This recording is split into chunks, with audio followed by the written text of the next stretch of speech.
Manila, Philippines. Ang lokal na pamahalaan ng Pasig City ay nagsusumite ng isang kahilingan sa Freedom of Information (FOI) upang maka-access ang ilang dokumento tungkol sa mga proyekto ng flood control sa lungsod, ayon kay Mayor Vico Sotto nitong linggo.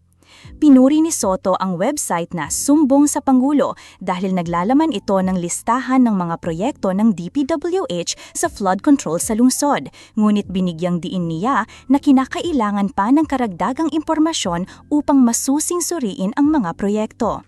Nakakababahala na hindi natin masusuri ang kabuuan o kalidad ng mga proyekto gamit lamang ang impormasyong ito. Ayaw naming magbigay ng husga batay sa opinyon lamang, kailangan natin ng tunay na pananagutan. Kung ito'y kumpleto at maayos, mabuti na lang. Pero kung may problema, kailangan malaman natin upang makagawa tayo ng hakbang, aniya sa isang Facebook post.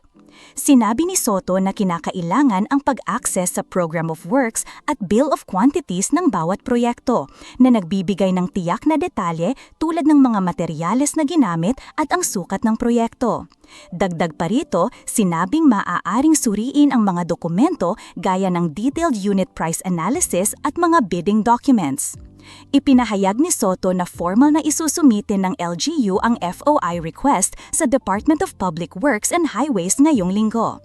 Gamit ang mga dokumentong ito, makakatulong ang LGU sa pambansang gobyerno na iimbestigahan ang mga issue sa kanyang nasasakupan. Makikipag-ugnayan din kami sa mga civil society organizations para sa pangmatagalang pagbabantay. Nauna nang isiniwalat ni Pangulong Ferdinand Marcos Jr. na 700 bilyong pesos mula sa kabuuang kini-545 bilyong pesos na budget para sa mga proyekto sa flood mitigation mula Hulyo 2022 hanggang Mayo 2025 ay naibigay sa 50 sa 2,400 accredited contractors.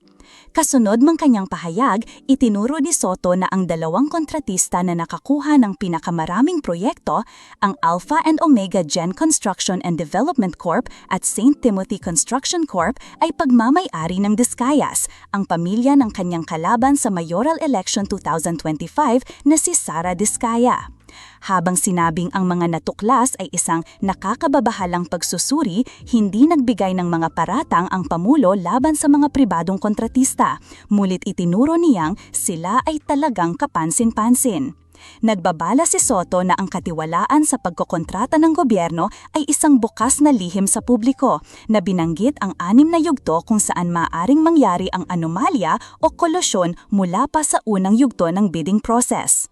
Pinangako rin ng mayor na ang Pasig City sa ilalim ng kanyang pamumuno ay magbibigay ng lahat ng impormasyon at mga red flags kaugnay ng katiwalaan sa pagkokontrata sa gobyerno kay Marcos.